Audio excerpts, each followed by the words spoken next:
여러분 안녕하십니까, 박영환입니다. 한 주간의 뜨거운 정치권 이슈를 다뤄보는 국민 맛수 시간입니다. 자, 집권 여당의 참패로 총선이 끝났습니다. 자, 국민은 현명했습니다. 절묘하게 남은 3년 협치를 하라 이렇게 명령을 했죠. 윤석열 대통령에게는 탄핵 저지 의석을 줬지만 야당 도움이 없으면 사실상 식물 정부죠. 야당의 승리를 안겼지만 대통령 거부권 허들을 유지해 이 절제된 입법권 행사를 또 명령했습니다. 22대 국회는 대통령과 거대 야당이 정면 충돌하는 모양새를 피할 수 있을까요? 자, 오늘 맞수는 국민의힘의 정광재 대변인, 민주당 부승찬 용인병 당선자 모셨습니다. 자, 두 분 반갑습니다. 안녕하세요. 네. 안녕하십니까. 자, 그럼 바로 첫 번째 주제로 가도록 하겠습니다.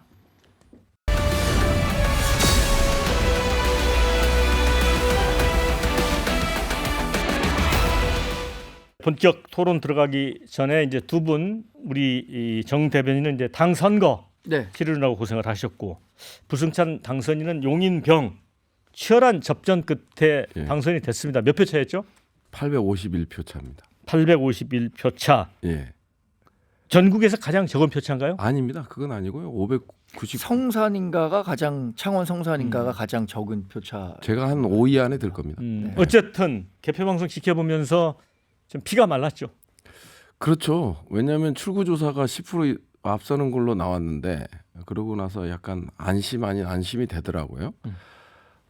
근데 계속 지면서 가는 겁니다. 역전을 못 시키고 계속 지면서 가다 보니까 상당히 피가 말랐죠. 예.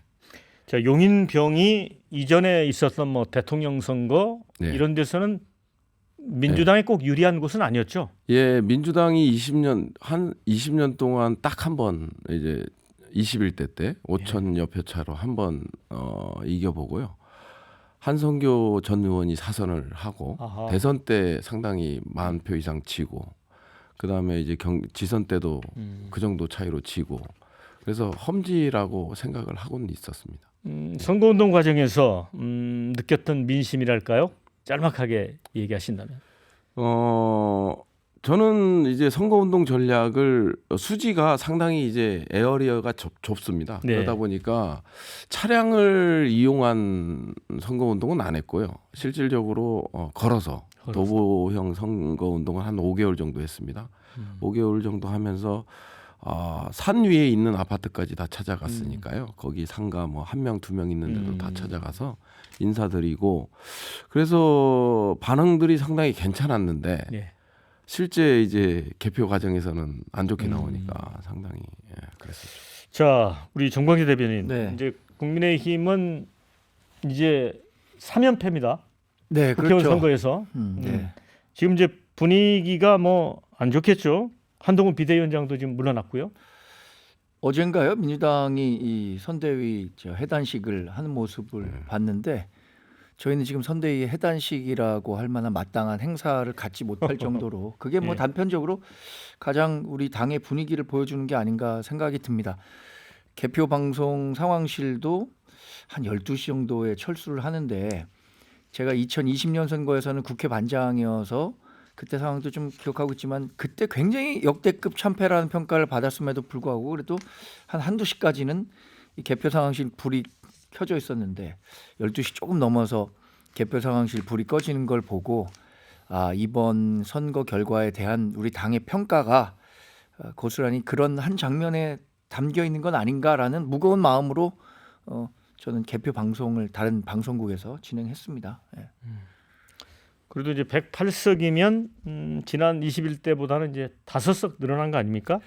5석이 늘어났는데 2020년 선거는 코로나 팬데믹이라는 특수 상황이 있었었고 또 우리가 그때는 야당이었고 2016년 탄핵에서 벗어난 바로 그 다음 선거였기 때문에 굉장히 어려웠잖아요. 그래도 뭐 역대급 참패라는 평가를 받았음에도 불구하고 그때 103석 얻었는데 그래도 이번에는 우리가 적어도 뭐 120석 이상은 얻어야 하지 않겠느냐. 아무리 상황이 어렵다고 하더라도 내심 그런 그 기대감은 갖고 있었던 것 같아요.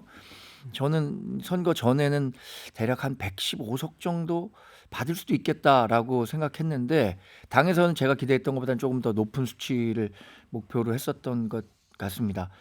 어쨌든 뭐 3연패한 그 민심을 우리가 무겁게 받아들이지 않을 수가 없을 겁니다. 그 지금 대통령실에서도 이번 선거 결과에 대한 평가를 내놨고 한동훈 비대위원장도 바로 어제 사퇴를 했는데 당이 이제 그야말로 새로 집을 짓는다는 각오로 나서야 한다고 생각합니다. 자, 우리 부승찬 당선인은 어떻게 보세요? 선거운동 도중에 이 네. 정권 심판론 예. 이 부분이 끝까지 작동했다고 봅니까? 뭐 다른 지역은 상당히 작동을 했던 것 같고요. 하지만 이제 용인 수지는 저희가 뭐 여론조사를 돌려봐도 실질적으로 국정 안정과 정권 심판이 팽팽하게 맞섰거든요. 그랬어요? 다른 지역에 달리 팽팽하게 맞서다 보니까 다른 지역에서 정권 심판론은 확실히 있었던 것 같고요. 그리고 저희 쪽은 그런 게 좀 없었던 것 같습니다. 아무래도 지역적 특성인 것 같아요. 용인 수지 같은 경우는 무슨 산업과 연결된 도시가 아니고 순수하게 이제 거주지 형태의 도시입니다. 네. 전부 이제 아파트가 93% 정도를 차지할 정도로 거주 도시다 보니까 어떤 바람의 영향을 받는 그런 경우가 없었거든요. 정권 심판이라는 바람이라든지 이런 게 좀 없었고요. 이번에 국민의힘이 좀 대패한 이유를 저 개인적으로 생각해 보면 한동훈 비대위원장을 뭐 비판하는 건 아니지만 선거 전략 자체가 잘못됐다고 보여져요. 네. 국민들은 1차적으로 봤을 때 경제에 대한 불안감 네. 그리고 민생, 물가 안정 네. 이런 것들에 이제 포커스가 맞춰져 있는데 한동훈 비대위원장은 지원 유세를 하면서 계속적으로 이제 야당에 대한 비판, 네. 하다못해 뭐 2조 심판이라는 신조어를 만들어내고 네. 이런 식으로 국민과는 괴리된 것들을 좀 내세웠거든요. 그래서 이제 국민이 원하는 게 이게 아닌데 왜 여당, 집권 여당에서 저렇게 할까 하는 생각이 들었고요. 심판의 의미를 잘 몰랐던 것 같습니다. 심판이라는 거는 국정 운영의 당사자에 맞는 키워드거든요. 야당은 실질적으로 국정 운영의 이제 동반자, 보조자 역할이지. 네. 그렇기 때문에 대통령실이나 여당에서는 이런 전반적인 지수가 하락하는 거에 대한 네. 비전을 제시하는 게 나았었는데 오로지 이제 팬덤 현상에 갇혀서 자극적인 언어를 쓰고 이런 것들이 결국 국민들이 등을 돌리게 하지 않았나 하는 생각이 들더라고요. 네. 예. 저 부당선인 말씀 들으니까 네. 이번 총선에서 사실 가장 다크호스는 이제 조국 혁신당이었어요. 자녀 입시 비리 실형 2년. 예. 그런 신생 정당이 비례 12석, 득표율은 24%. 국민 4명 중에 1명이 지지했다는 네. 거 아닙니까? 예. 그런데 어찌 보면 불공정 내로남불의 화신 이렇게 낙인 찍힌 사람이 검찰 독재를 주장을 했는데 공식 주장을 했는데 민심이 동조한 거잖아요. 네. 그러니까 결국 이거가 큰 화근이었죠. 심판 선거라고 말씀하셨는데 저도 이 심판 선거라고 한다면 이번에는 정권 심판이라는 네 글자가 뭐 전국 단위에서 크게 분 바람이 아니었을까 생각합니다. 심판이라는 것은 권력을 갖고 있는 사람들에 대한 유권자의 판단 성격이 강한데 이제 부당선이 말씀하신 것처럼 2조 심판이라고 한 것에 대해서 우리 당을 결집하는 데는 좀 도움이 됐을지 모르지만 중도에 있는 분들을 얼마나 끌어들일 수 있는 전략이었는가에 대해서는 뭐 사후적이지만 뭐 그런 부분들에 대한 좀 평가가 필요하다고 저는 생각합니다.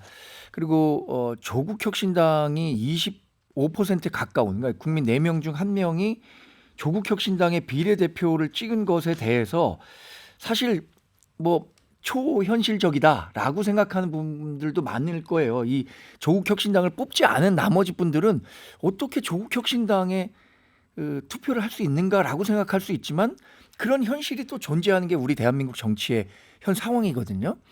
우리 당 지지자들은 아직도 조국 혁신당에 투표를 던진 사람들의 심정을 이해 못하는 것 같은데 그것을 그러나 제가 역지사지의 관점에서 본다면 이런 건 있을 것 같습니다. 조국 혁신당에서 조국 대표가 그동안 뭐 검찰 조사라든가 여론의 문매라든가 엄청난 그 실현의 역사를 경험해 왔는데 그런 잣대의 뭐 10분의 1이라도 지금 권력을 가진 사람들에게 좀 되는 모습이라도 보여줬다면 이런 바람 정도까지는 불지 않았지 않겠느냐. 이건 뭐 제 평가가 아니라 조국 혁신당을 지지했던 사람들이 그런 생각을 하는 것 같아요. 그러니까 우리 보고 내로남불이라고 하지만 내로남불을 그렇게 주장했던 너희들이 집권하니 너희들은 그럼 뭐 하고 있느냐라는 생각을 했기 때문에 이 조국 정당에 대한 득표율이 높아졌던 건 아닐까 그렇게 판단해 볼 수 있겠습니다. 저는. 네, 그러니까 이제 총선 전에 있었던 윤 대통령 부인 관련 특검, 네. 쌍특검 그걸 네. 거부했잖아요. 근데 한동훈 비대위원장이 그걸 받고 수사를 이제 총선 이후에 하자. 그걸 사실 받았으면 좀 달라졌지 않을까요? 아무래도 달라졌을 가능성이 많죠. 그것보다는 이제 이번 정부가 가장 큰 패착은 뭐냐면 저는 이태원하고 최수근 상병이라고 보여져요. 물론 법 앞에 만인이 평등하다라는 것은 우리가 이제 진리로 생각을 했지만 그게 아니거든요.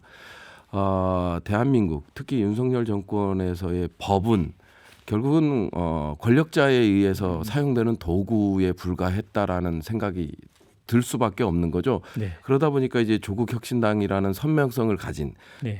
검찰 독재 타파라는 선명성을 가진 비례정당이 성공할 수 있었던 하나의 원인이 아니었나 싶습니다. 네. 예. 자, 이제 그런데 민주당이 지금 굉장히 낮은 자세입니다. 예. 이재명 대표도 그렇고요. 예. 그 이유는 뭐 지난번 이제 총선하고 뭐 성적이 비슷한데 사실은 두 당이 지역구에서 받은 득표율을 보면 5% 차이로 오히려 좁혀졌단 말이죠. 예. 그런 부분에 대한 어떤 고민도 있겠죠. 아무래도 그 네. 고민이 상당히 많을 거고요. 의석수에 있어서는 지역구에서 상당한 의석수를 갖긴 했습니다마는 지금 대표님도 말씀을 하셨고 지금은 겸손해야 될 때이다라는 말씀을 좀 하셨거든요. 그래서 이제 제가 당선되고 당선 당일날 유세차를 타고 감사 인사를 드리려고 하다가 취소를 한 것도 그런 의미가 좀 있었던 것 같습니다. 그리고 지금 우리는 21대 총선에서 민주당 같은 경우는 국민이 원하는 거를 못했거든요. 네. 민심이 천심이다라는 거를 반영하지 못했고 결국은 권력에 굴복하는 모습을 보였고 그러다 보니까 이제 이태원 참사의 159명 최수근 상병 같은 경우가 이제 차디찬 죽음으로 돌아오게 되고 이거에 저항하지 못하는 모습을 무기력한 야당의 모습을 많이 보였었거든요. 그런 것들이 이번 22대에서는 상당히 바뀌어야 되고 그로 인해서 이제 공천 혁명이 일어난 겁니다. 뭐 처음에는 비명 행사다 막 이런 표현도 나오긴 했지만 결국은 심판 자체는 공천에 있어서 심판 자체는 당원과 국민들이 했기 때문에 네. 그런 것들을 유심히 볼 필요가 있고 그 다음에 이제 의원이 되더라도 국민을 두려워할 줄 아는 그리고 국민이 언제든지 쳐낼 수 있다라는 것을 공천 과정에서 보여줬기 때문에 그런 관점에서 봤을 때 상당히 겸손해야 되고 민의를 따라야 되고 이런 게 민주당으로서는 중요한 길이 아닌가 싶습니다. 네, 이제 지금- 국민의힘 입장에서 보면 네. 이제 조국 혁신당의 등장이 굉장히 부담스러울 것 같아요. 뭐 당장 조국 대표가 대검찰청 네. 사 앞에 나가서 지금 김건희 여사 소환 조사라고 압박을 하고 있잖아요. 상당히 부담스러운 존재죠. 예. 물론 이제 뭐 12석을 가진 원내 정당으로서 우리가 국정의 협력 파트너로 조국 혁신당을 대해야 된다는 생각은 원론적인 말씀을 드리겠습니다만 조국 혁신당이 갖고 있는 글쎄요, 뭐 당의 정체성이라고 할까요? 당의 정체성은 그냥 반윤 아니겠습니까? 그러니까 윤석열 대통령에 대한 어떻게 생각하면 지금 이제 비법률적 방식으로 명예회복에 나섰다고 네. 하지만 네. 비법률적 방식이라는 게 사실 사적이라는 거잖아요. 뭐 그걸 조금 그 순화해서 표현하면 정치적인 복수에 나선다는 거지 거의 사적 복수에 굉장히 매몰돼 있는 정당이라고 평가할 수밖에 없는데 그럼에도 불구하고 지금 제도권 정당으로 들어왔기 때문에 조국 혁신당과의 관계를 어떻게 가져갈 거냐 굉장히 중요한 과제고요. 또 하나는 조국 혁신당은 분명히 민주당과도 일정 정도는 협력하면서 경쟁할 겁니다. 근데 그 경쟁의 과정에서 조국 혁신당은 민주당보다 훨씬 더 선명한 그 반윤의 메시지를 던질 텐데 그런 것들이 우리 뭐 정당과 대통령실에도 상당한 부담이 될 거라고 생각합니다. 그런데 지금 뭐 부당선생님 말씀하신 것처럼 굉장히 좀 민주당이 낮은 자세를 보이고 있는데 지난 2년이 윤석열 대통령에 대한 평가와 심판의 시간이었다면 앞으로 3년, 뭐 2년 후에는 지방선거가 있고 3년 후는 대선이 있는데 그 선거에서는 오히려 거대 야당에 대한 또 심판과 평가가 분명히 있을 거라고 생각합니다. 우리 국민들이 대체로 강자에게는 굉장한 견제 심리를 갖고 있고 약자에 대해서는 연민의 정을 많이 느끼는 것 같아요. 특히 투표 성향을 할 때. 그래서 이제 국회 내에서 절대적인 강자가 된 민주당이 어떤 국회 내에서의 활동을 하느냐 이런 부분들에 대해서도 평가 기간이 기다리고 있다. 바로 이 부분. 그러니까 민주당이 이제 정치력 그 거대 야당으로서 효능감을 줘야 된다. 그런 지적 같아요. 예, 맞습니다. 예. 그게 이제 민주당이 앞으로 해야 될 일인 것 같고요. 조국 혁신당은 저는 뭐 우리 말씀하신 대로 뭐 이렇게 검찰 독재, 그 다음에 이제 반윤 정서 이런 것도 있지만 거시적으로 보면 결국은 상권 분립 차원에서 봤을 때 입법부가 완전히 시행령 통치를 통해서 무능화가 되고 그 다음에 이제 사법부 역시 우리가 기대했던 것만큼 못 해주고 그래서 행정부의 권한이 너무 강하고 그러다 보니까 이제 상권 분립 자체가 무너졌고요. 그리고 국민들이 윤석열 정권은 국민들이 원하는 게 뭔지 여론을 수렴해야 되는 거 아니겠습니까? 권력이라는 거는 소유가 아닌 국민이 갖고 있는 거를 대통령이라는 한 직책에다가 위임을 해주는 거거든요. 네. 쉬운 말로 하면 빌려주는 거죠.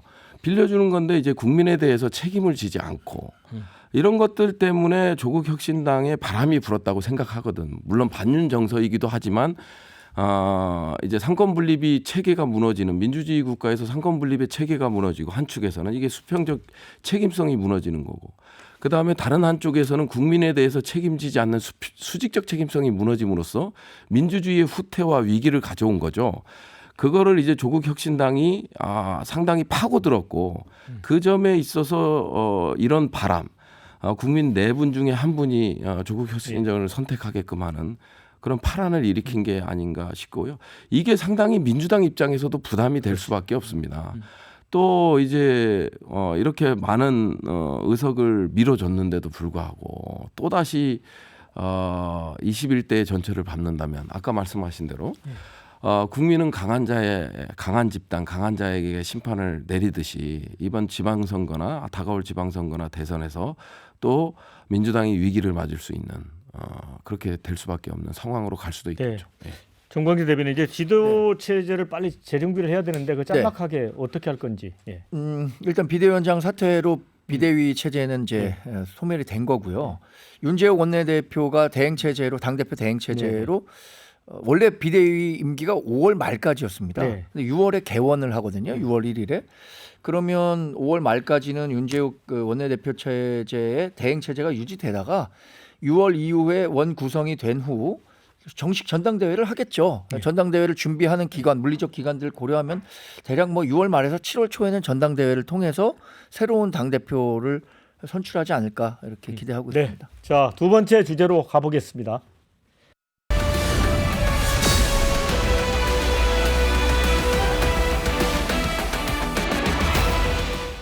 네, 이번 사실 총선 개표 방송 보면서 가장 좀 참담했던 기분을 느꼈던 분은 윤석열 대통령 아닐까 싶습니다. 지금 이제 2년간 일을 해왔는데 앞으로 향후 3년도 거대 야소 속에서 이제 가야 되는 거잖아요.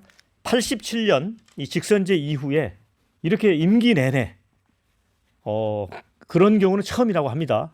그래서 대통령이 국정 쇄신과 야당 협치를 메시지를 내놓았습니다. 이건 좀 어떻게 보고 계신지요? 뭐 당연한 수순이라고 봅니다. 이번 선거에서 드러난 그 국민의 민심이 어떤 것이었느냐. 윤석열 정부가 지난 2년 동안에 물론 아까 말씀하신 경제, 민생 이런 부분들은 사실 대통령 한 사람의 책임으로 묻기는 어려운데 그게 굉장히 크긴 했지만 또 하나는 대통령 한 사람의 오롯이 책임을 물을 수 있는 건 그 사람이 가진 그러니까 대통령이 가진 정치적 태도 뭐 이런 거 아니겠습니까? 그런 부분에서도 굉장히 준엄한 평가가 있었다고 봅니다. 대통령이 뭐 민주당의 정치적 공세가 굉장히 가미된 측면이 있기도 하지만 불통의 화신 뭐 이렇게 비춰진 측면이 강하거든요. 근데 그런 거는 대통령께서 뭐 야당 대표를 한 번도 만나지 않았다는 것과 또 신년 기자회견을 2번 다 하지 않은 것 네. 그리고 이렇다 할 기자회견과 대국민 담화의 기회, 대화의 기회 이런 것들이 부족했다는 것일 텐데 그것을 가장 먼저 쉽게 고칠 수 있는 경제나 민생 문제는 굉장히 복잡한 문제잖아요. 네. 개인이 풀 수 있는 문제가 아님에도 대통령의 정치적 태도는 조금 자신의 변화로부터 시작될 수 있기 때문에 이번 총선에 담긴 민의를 받든다면 당연히 야당과 조금 더 교류를 하는 모습을 보여야 하지 않을까 생각하고 있습니다. 네. 그리고 그동안 우리 당과의 관계에서도 많은 사람들이 수직적 당정 관계에 대해서 문제를 지적했음에도 불구하고 그게 변하지 않았단 말이에요. 그런 부분들을 좀 대통령실에서 전향적으로 고민할 거라고 생각합니다. 그런데 이제 지난번에 이제 강서부선 참패 이후에도 대통령이 국민은 무조건 옳다라고 예. 했어요. 예. 그런데 뭐 검사 출신들이 좀 사과에는 약한 게 아니냐 또 이런 얘기도 있고. 근데 강서 보궐선거와 지금 선거는 이 회초리의 강도 정도가 너무 달라서 이번에는 뭐 세몽둥 정도 되는 거예요. 예. 강서구청장 보궐선거는 그냥 특정 지역 한 곳에 네. 국한된 것이지만 이번 전국적인 단위의 민심이 드러난 거잖아요. 그러니까 대통령실을 굉장히 엄중히 받아들이고 있는 것으로 저는 파악하고 있습니다. 네, 저도 이제 김대중 대통령 시절에 청와대 출입 기자를 했지만 DJ도 그랬고 그 전에 YS 대통령도 아들 문제로 예. 고개를 떨궜습니다. 국민들 앞에. 그런데 이번에도 메시지를 비서실장을 통해서 툭 던져놓고 또 본인의 모습을 안 드러냈잖아요. 이런 건 어떻게 보세요? 그냥 리더십 스타일 같아요. 리더십 스타일 같고 그리고 지금 2년간 보여줬던 행보 자체가 과연 대통령실이나 대통령의 말을 고지고대로 듣는 국민이 있을까 하는 생각이 들어요. 물론 지난번에 강서구청장 선거 보궐선거에서는 아주 이게 작은 범위 내에서 참패를 17% 차이로 이제 참패를 했고 국민이 무조건 옳다라고 대통령이 직접 언급하기도 했습니다만은 나아진 부분은 전혀 없었거든요. 그래서 이번에 뭐 국정쇄신하겠다라는 것도 어떤 방식이 될지는 저는 모르겠어요. 사실은 윤석열 리더십 자체를 새로운 형태의 리더십이기 때문에 이거를 어떻게 해석해야 될지 지금 감이 안 오고요. 그냥 기존 2년간의 불통의 리더십이 계속되지 않을까. 앞으로 3년도 불통의 리더십이 계속되지 않을까 하는 생각 그리고 우려가 있고요. 그리고 이재명 대표 이제 검사 출신 그리고 검찰총장까지 했기 때문에 이재명 당대표를 범죄자하고는 대화할 수 없다라는 거 아니겠습니까? 그 소신을 꺾을 수 있을지 그것도 의문이고요. 가장 큰 문제는 이제 이거를 그냥 국내에 국한하지 않고 이제 국제적으로 좀 바라볼 필요가 있는데요. 지금 중국과 러시아를 적으로 돌리고 있지 않습니까? 그러다 보니까 이제 중국 같은 경우는 무역 수지 흑자에 있어서 우리 대한민국에 상당히 유리한 통계치를 수치를 부여했던 국가죠. 그런 입장에서 이제 중국과의 관계가 소원해지고 러시아가 우리의 적이 돼버리는 러시아가 직접적으로 그런 얘기를 하고 그런 대외적인 관계 속에서 수출 주도형 산업 시스템을 갖고 있는 한국의 입장에서는 결국은 경제를 내수를 갖고 살릴 수 있는 건 아니거든요. 그래서 미국과 일본의 어떤 일종의 몰빵 외교 이런 것들도 상당히 개선이 필요하지 않나 하는 생각이 듭니다. 예. 자, 대통령이 변했다, 바뀌었다라고 하면 두 가지 측면에서 변화가 있어야 될 것 같습니다. 하나는 야당을 국정 동반자로 생각하는 협치하는 거 하나, 또 한 가지는 그동안 대통령이 뭐랄까요 독단적인 그 행태를 보였다는 지적이 있기 때문에 쓴소리를 할 수 있는 사람을 기용하는 거 이 두 가지인데 어떻게 보세요, 정광희 대변인? 지금 안철수 의원 같은 경우 지금 이재명 대표를 만나라 네. 이렇게 얘기를 했고 이재명 대표도 만나야지 당연하다 그러면서 약간 청구서처럼 국민의 민심이 만나라는 거다 이렇게 네. 얘기를 했거든요.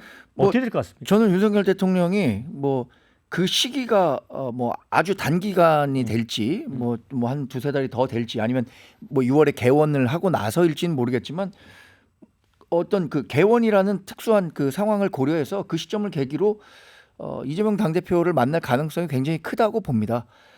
그 이유는 이 정치적 이번에 그 이재명 대표가 국회의원 선거에서 거둔 정치적 성과가 법원의 판결에 영향을 주지 못할 거라고 저는 확신합니다. 네. 그렇지 않아야 하는 것처럼 우리 대통령이 네네. 범죄 혐의자라고 하는 뭐 민주당 대표를 만나는 것 자체도 그것이 사법부의 판단에 영향을 줘서는 안 된다고 생각하고 서로 별개인 예, 거죠. 그러지 않을 거라고 생각하기 때문에 지금까지 대통령이 범죄 혐의자를 만나는 것이 다른 사법부의 어떤 시그널을 줄 수 있다는 우려 때문에 만나지 않았다는 것은 뭐 같은 논리로 등치시켜서 그게 전혀 영향을 주지 않는 우리나라의 삼권 분립이 확립돼 있다라는 그런 메시지를 준다는 차원에서도 만나야 하고 또 정말로 이제 22대 국회가 되면 지난 21대 국회처럼 그 행정부와 국회가 대립하면서 전혀 정치적 그 행정 동력을 갖지 못하는 이런 게 그 재발해서는 대한민국이 어떻게 발전할 수 있겠습니까? 제가 그러니까 이제 한쪽은 입법을 강행하고 네. 대통령 거부권 행사하고 그렇죠. 그러니까 그렇게 해서는 우리 대한민국이 발전 지속 가능하지가 않다. 그 전철을 알고도 반복한다면 뭐 좀 바보라는 평가를 받을 수밖에 없게 될 거니까 분명히 뭐 야당과는 더 협력 채널을 많이 만들 거라고 생각합니다. 근데 항상 타이밍이 중요하잖아요. 예. 그러니까 시기가 빨라야 사람들에게 주는 메시지가 강할 것 같거든요. 예, 예.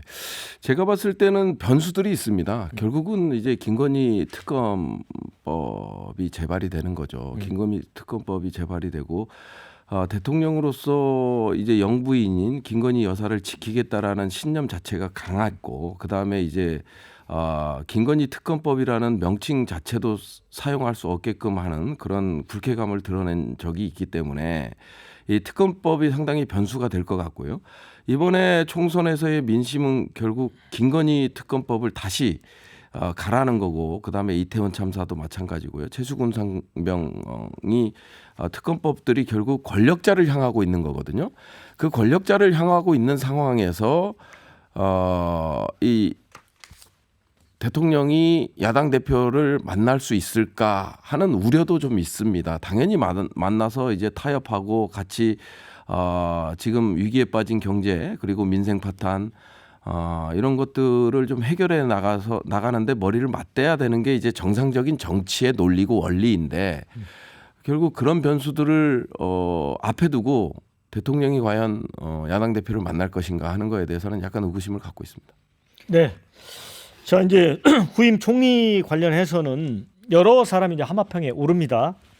민주당 공동 선대위원장을 지낸 김부겸 전 총리부터 시작해서 이제 국민의힘 내부에서 이주영 전 의원, 김병준 전 비대위원장도 거론되고 있고요. 이준석 지금 대표 같은 경우는 홍준표 시장을 권유를 하고 있거든요.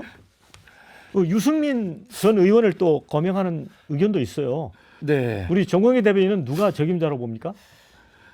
거론되는 사람 중에는 저는 김한길 국민통합위원장이 그래요? 그래도 좀 뭐 적임자가 아닐까 생각하고 있습니다. 왜냐하면 나머지는 좀 현실성이 좀 떨어지는 것 같아서 그렇습니다. 왜냐하면 김부겸 뭐 민주당 공동선대위원장을 예를 들어서 총리로 지명한다고 했을 때 김부겸 선대위원장이 제가 한번 맡아서 잘 해보겠습니다라는 현실적으로 예스 사인을 받을 수 있을까? 네. 굉장히 어려울 것 같고요. 또 다른 뭐 홍준표 대구시장 같은 경우에도 글쎄 뭐 이준석 이제 당선인이죠. 홍준표 대구시장과 굉장히 케미가 어떨 때는 굉장히 뭐 복잡다단한 그 두 분의 관계가 있는 것 같은데 이번에 추천을 하셨다고 하는데 홍준표 대구시장이 대구시장 하시면서 그냥 그 시정에 열심히 하시는 게 더 좋을 거라고 생각되기 때문에 총리는 어렵다고 보고 왜냐면 지금 말씀하시는 그 후보군들 중에는 그나마 현실적으로는 김한길 국민통합위원장이 좀 가능하지 않을까 싶고요. 유승민 총리설도 어디까지 우리 정당이 그러면 포용하고 인재로 등용할 수 있을 것인가에 대한 그 기준점이 지금까지는 유승민 전 의원에 대한 문호가 열려 있지는 않았던 것 같거든요. 근데 이번 계기로 그게 좀 열리면 모를까 현실적으로 좀 어려울 것 같습니다. 다만 김한길 국민통합위원장은 과거에는 야당 대표도 하셨었고 야당과의 관계도 좋고 총리라는 자리가 인사청문회가 반드시 통과돼야 임명이 될 수 있는 자리잖아요. 그런 것들을 고려한다면 정치적인 정무 감각도 있고 대통령과도 비교적 그동안 가까운 사이에서 정치적 조언을 했던 것으로 알려졌으니까 김한길 국민통합위원장 정도 한번 생각해 볼 수 있겠습니다. 자, 부승찬 당선인께는 김부겸 전 총리한테 제안이 간다는 거는 일종의 거국내각이잖아요. 예, 그렇죠. 예, 예. 어떤 반응일까요? 만약에 간다면? 저는 김부겸 총리는 받을 일이 없을 거로 보여져요. 받을 일이 없었고 그게 이제 총선의 의미인 거고요. 네. 결국은 이제 윤석열 정권 심판 바람이라는 게 총선에서 표로 나타난 거 아니겠습니까? 그런 네. 상황에서 김부겸 총리에게 이제 오퍼를 주는 것 자체도 저는 안 할 것으로 보고요. 아까 말씀하셨듯이 저도 이제 전적으로 동의하는 게 이제 김한길 또 국민통합위원장. 김병준 전 거기도 저는 쉽지 않을 거로 보여져요. 뭐 물론 훌륭하신 분이긴 한데 상당히 이제 비토 세력들도 많고 불만 세력들도 많고 약간 뭐랄까 하여튼 전체적인 평을 봤을 때는 김병준보다는 김한길 전 대표가 가능성이 높지 않을까 싶어요. 이게 아우르는 게 여당 야당을 아우르는 것도 그렇고 그다음에 이제 윤석열 대통령에게 유일하게 쓴소리를 할 수 있는 제2의 김종인 정도급이 된다고 보여지기 때문에 김한길 전 대표가 위원장 정도가 만일 총리에 오른다면 야당 입장에서도 나쁘지 않는 카드가 아닐까 하는. 나쁘지 않다. 네. 근데 이제 저 김부겸 선대위원장에 대한 총리 제안 카드는 만약에 현실화된다면 저는 2006년에 노무현 대통령이 당시에 연정하겠다고 예. 대연정하겠다고 해서 예. 우리 당에 제안을 했었는데 안 됐죠. 우리 당이 이런 지하에 거절을 했었거든요. 뭐 비슷한 입장이라고 봅니다. 왜냐하면 대통령제라는 우리 국가 체제 내에서 상대방이 일정 정도 뭐 내각에 참여한다는 것 자체가 우리가 상상하기가 좀 어려운 거고 그렇게 된다면 선거를 다음 선거에 치를 때 정권 심판이라는 말 못할 거 아닙니까? 야 너희들도 포함돼 있었는데 무슨 정권 심판이야 이렇게 되니까 그 책임을 나눠 가지려고 하는 요구가 전혀 없을 거기 때문에 이게 현실화되긴 저는 어렵다고 봅니다. 네. 2006년에도 그랬던 거고요. 그래서 자, 그리고 이제 민주당이 지금 기세를 몰아서 해병대 최상병 순직 사건 외압 의혹 특검법 처리 속도를 낸다고 합니다. 5월 말 본회의에서 처리하겠다 이렇게 예. 밝혔습니다. 그런데 이 부분은 지금 대통령실, 국방부, 해병대 사령부, 경북경찰청 네. 어찌 보면 대통령을 직접 겨누는 측면도 있거든요. 이 부분 하나하고 조국 혁신당이 등원과 동시에 김건희 여사 종합특검법. 자, 요 문제는 정말 이제 협치를 명령을 했는데 네. 여야 모두에게 이제 시험대인 것 같아요. 네. 어떻게 올라갈까요? 저는 그냥 딱 한 가지 원칙을 민주당이 조국혁신당이나 민주당이나 한 가지 원칙을 갖고 갔으면 좋겠습니다. 앞서 말씀드린 대로 법 앞에는 만인이 평등하다라는 그 단순한 경구 이거에 따라서 움직여야 되고요. 최수근 상병 사건 같은 경우는 너무나 드러나는 게 많지 않습니까? 그럼에도 불구하고 거기서 책임을 지는 사람이 누가 있었습니까? 단 한 명도 없습니다. 그 물속에 들어가라고 하는데도 불구하고 한 사람은 군인 둘은 진급을 하고 또 한 사람은 거기를 담당했던 사람은 또 이번에 국회의원이 되고 당선이 되고 뭐 이런 식으로 또 이제 물론 이종석 카드 같은 경우는 본인이 사의를 표명했지만 그런 것들이 결국 국민의 생명을 그렇게 등한시한 상태에서 권력자들만 살아남고 영전하고 호가호위하는 상황이지 않습니까? 그런 걸 봤을 때 최수근 상병 사건은 결국 저는 최고 권력자인 대통령에게 있다고 추정이 됩니다. 그렇기 때문에 상당히 윤석열 대통령으로서도 곤혹스러운 부분이 아닌가 하는 생각이 들고요.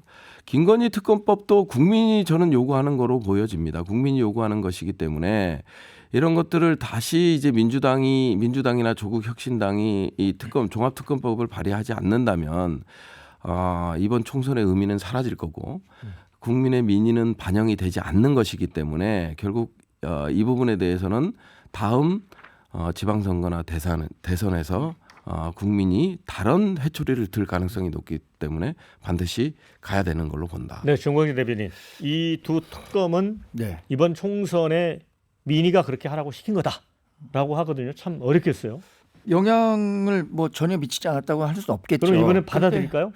그런데 특검이라는 거는 특별한 검사잖아요. 근데 이 특별하다는 게 지나치게 남발될 경우에는 이게 특별하지가 않는 거잖아요. 그래서 저 같은 경우 제가 생각하기에는 김건희 특검 뭐 자꾸 얘기하시는데 김건희 여사를 둘러싼 거는 검찰이 수사를 했고 지금도 수사 중이잖아요. 저는 검찰 수사 결과가 빨리 나와야 된다고 생각합니다. 그리고 김건희 여사가 사인 시절에 이뤄졌었던 일이기 때문에 특검과 관련한 건 이제 권력형 비리라든가 아니면 어떤 범죄 정도 굉장히 그런 건 큰 아니다. 것들 그런 것에 좀 국한돼야 된다고 생각하는데 지나치게 남발되면 이게 좋은 선례가 되지는 않을 것 같다고 생각하고요. 최수근 상병 특검법과 관련해서는 민주당이 발의를 할 경우에 민주당이 지금 자체적으로 통과를 시킬 수도 있는 거 아닙니까? 그렇죠. 대통령이 거부권을 행사하는 것과는 별개로 이 부분은 대통령실에서 뭐 종합적인 그러니까 이런 이번 선거에서 나온 결과 또 자신들이 갖고 있는 원칙 이런 것들을 종합적으로 다시 한번 논의를 한 후에 국회에 통보를 할 거라고 생각합니다. 네. 이걸 뭐 단번에 된다 안 된다라고 제가 지금 말씀드리기는 어려울 것 같습니다. 네. 자, 마지막 주제로 가보겠습니다.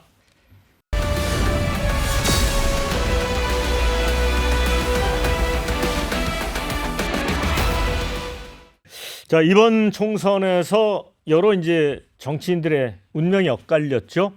한동훈 비대위원장은 이제 책임론에 시달렸고 본인이 이제 비대위원장을 사퇴를 했고요.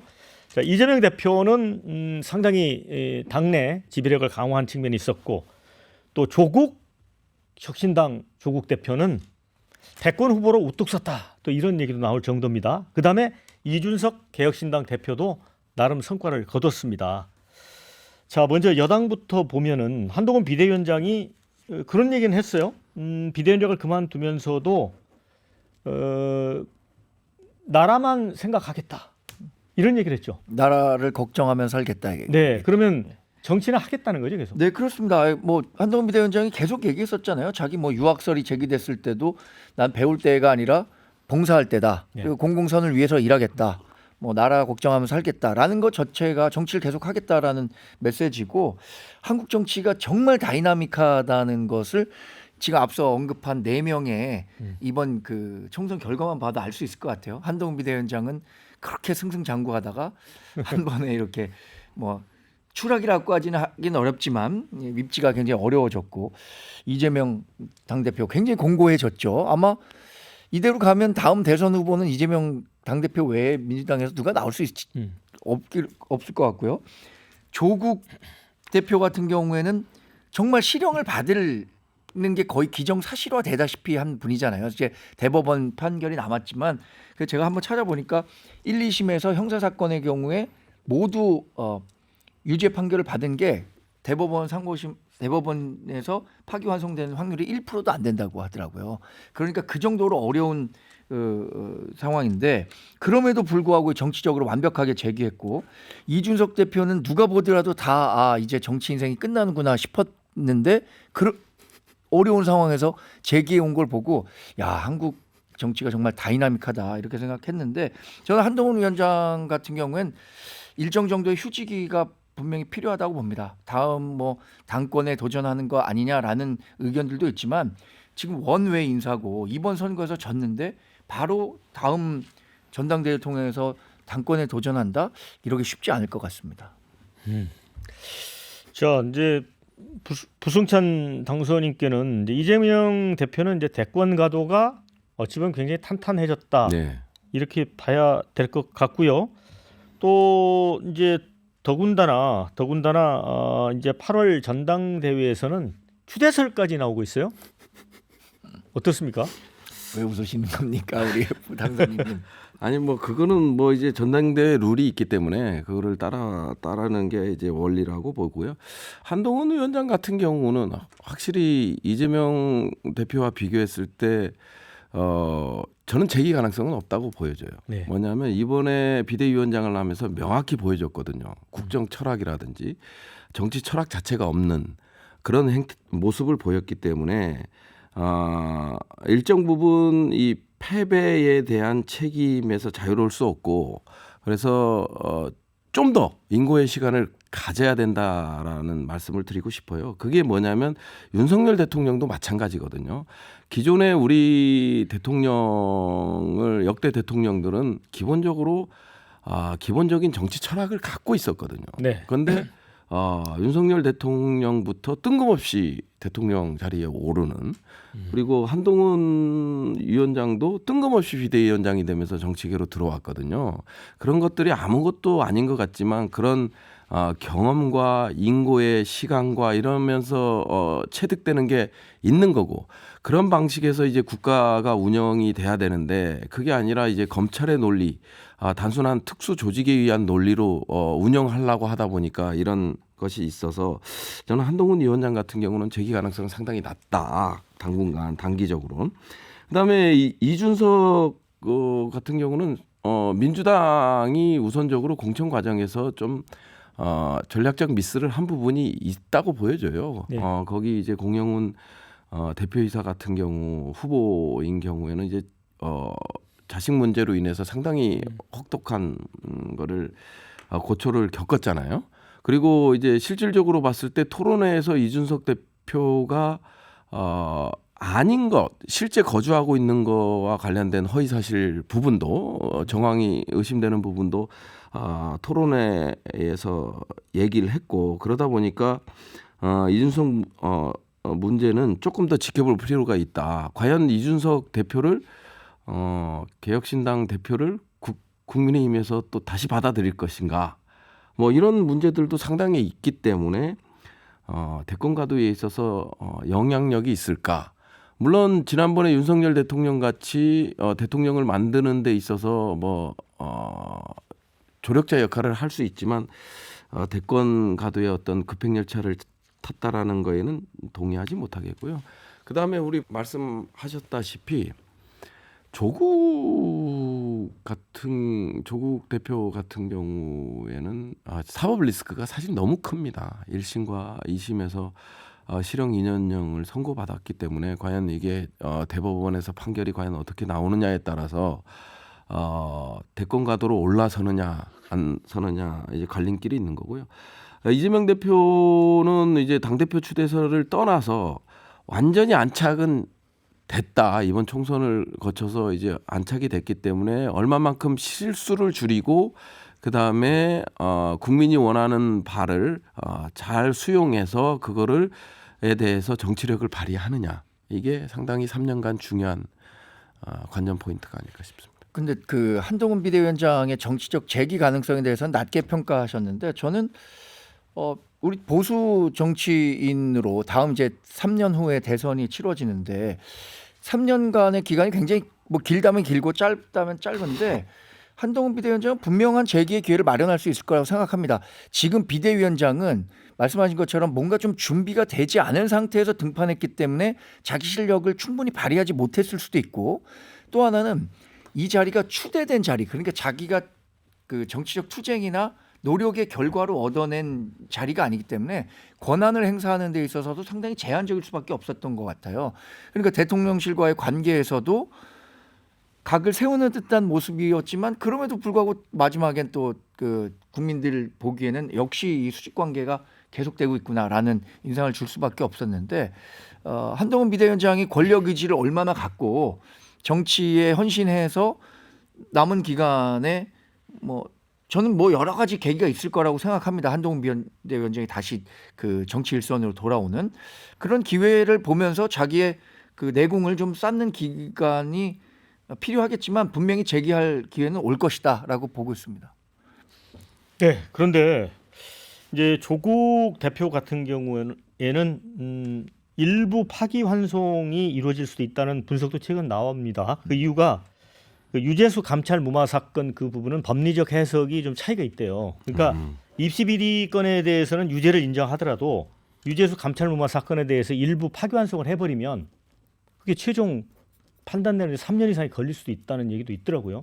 이렇게 되면 부승찬 당선인께서는 보세요. 이렇게 되면 조국 대표가 차기 2027년 대선 가도에서 또 새로운 대항마로 부상할 수도 있는 거 아니에요?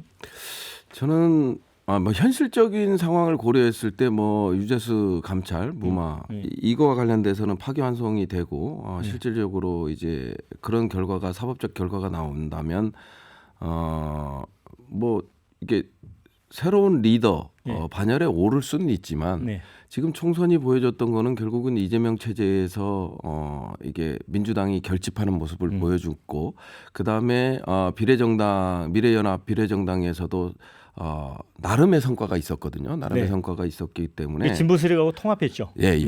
그런 나름의 성과가 있었기 때문에 조국 대표가 과연 뭐 반열에는 오를 수 있지만은 이번에 입증된 이재명 대표의 그런 능력. 그러니까 뒷심은 없을 거다. 네, 저는 뭐 그 정도까지는 만약에 아니니까. 두 사람이 똑같이 사법 리스크가 다 완전히 제거된 상태에서 두 사람이 야권의 대권 후보 경쟁을 벌이게 된다면 네. 누가 뭐래도 이재명 대표가 승리하지 않을까요? 네. 그러니까 지금 두 사람 다 사법 리스크가 있는데 굉장히 현실화된 거는 지금 조국 대표고 이재명 당대표의 사법 리스크는 아직 이게 어떻게 될지 모르는 상황인 거 아닙니까? 네. 그래서 지금 상황에서도 사실 이재명 대표가 굉장히 우위에 앞서지만 사법적 리스크를 다 떼버린다고 하더라도 이재명 대표가 지금까지 보여왔던 정치력, 민주당 내에서의 정치력을 고려한다면 조국 대표가 족탈불급의 네. 상황이 아닐까 생각합니다. 네. 자, 이제 마지막으로 개혁신당 이준석 대표. 제가 보면 이번 총선에서 또 최대로 득점을 한 사람이라고 볼 수 있죠. 이 마이너스 3선에서 이제 국회 입성을 하게 됐습니다. 그런데 차기 대선 주자 반열에 오른 거 아니냐? 뭐 천하람 그 비례대표 당선인은 그런 표현을 했어요. 최연소 대권 후보를 가진 정당이 개혁신당이다. 이런 얘기까지 했거든요. 그런데 이게 이제 국민의힘 입장에서 보면 여러 가지 좀 감정이 묘할 것 같습니다. 네. 그거를 어떤 보수권의 주자로서 인정해서 같이 갈 거냐? 네. 어떻게 제가 보세요? 그 오늘 점심을 보수 패널들하고 같이 먹을 기회가 있었는데 이런 비유를 들었습니다. 우리가 유승민도 보수에서는 포용하기가 어려운 상대로 생각하고 있는데 이준석은 유승민보다 훨씬 더 나간 사람인데 아무리 이준석의 어떤 정치력이 확대된다고 하더라도 보수의 적통을 잇는 후보로 받아들일 수 있겠느냐 그 부분은 그 정도 비유에 제가 하겠습니다. 유승민도 지금 받아들이기 어려운 상황에서 당에 남아 있는데. 네. 그럼에도 불구하고 이준석이 당에 들어와서 우리 당의 보수 후보가 된다? 이건 불가능할 거라고 저는 보고. 근데 이준석 대표는 본인을 야권으로 분류해달라고 했어요. 지금 범야권으로 그런 분류해달라고 부분은 했죠. 있는데 네. 부승찬 당선인은 어떻게 봐요? 저는 뭐 이준석 대표 같은 경우는 뭐 대권에 대한 욕심이 있잖아요. 명확히 얘기해서 있고 그다음에 그러다 보니까 이제 천하람 당선인이 그런 얘기를 했던 거고요. 하지만 이준석 같은 대표 같은 경우는 결국은 이제 국민의힘과 같이 가야 되는 거예요. 근데 이제 같이 가야 되는데 그렇지 않고는 실질적으로 독립적으로 살아남기는 어렵거든요. 민주당에서 받을 일도 없고. 그래서 이준석 대표의 그간의 행보나 워딩을 보면 잘 보시면 윤석열 대통령과 김건희 여사에 대해서 직접적으로 어떤 사법적인 비판이라든지 이런 것가 전혀 없습니다. 가장 심하게 했던 게 이제 최수근 상병과 관련된 거에 대한 비판이 있었고요. 김건희 리스크에 대해서는 실질적으로 강하게 얘기를 한 적도 없고 이런 것들이 결국 나는 고향은 국민의 힘이다. 이런 생각을 해서 거기 가서 이제 대권 반열에 오르겠다는 생각을 하고 있는 게 아닌지 네. 그렇게 보여집니다. 우리 정광재 대변인 생각하고는 확연히 다릅니다. 자, 이제 마무리할 시간이 돼서요. 강조하고 싶은 말씀 30초씩 듣도록 하겠습니다. 먼저 정광재 대변인. 저는 22대 국회에서 민주당과 범야권이 이제 192석을 확보하게 됐는데 지난 21대 그 국회에 최악의 국회가 21대 국회라는 평가를 많이 받았는데 그런 전철을 밟지 않으려면 우리 대통령실도 변해야겠지만 국정 파트너인 야당도 지나치게 정쟁을 위한 정쟁 그러니까 거부권을 행사할 수밖에 없는 예. 법안들 이런 것들은 좀 자제해 주셨으면 하는 바람. 모두 다 변하자 그런 네. 얘기예요. 네, 뭐 저도 전적으로 동의합니다. 결국 정치라는 거는 협치에서 시작되는 거고요. 그래야 이제 국가가 사는 거고 그런 관점에서 이번 22대 총선에서 22대 국회에서는 모두가 다 한 발짝씩 이렇게 내려놓고 좀 갔으면 좋겠다 그런 생각이 듭니다. 네. 하여튼 22대 국회는 좀 생산성이 높은 그런 국회가 되기를 기대를 하겠습니다. 함께해 주신 여러분 고맙고요. 저는 다음 주에 다시 찾아뵙도록 하겠습니다. 두 분 수고하셨습니다. 수고하셨어요. 감사합니다. 네.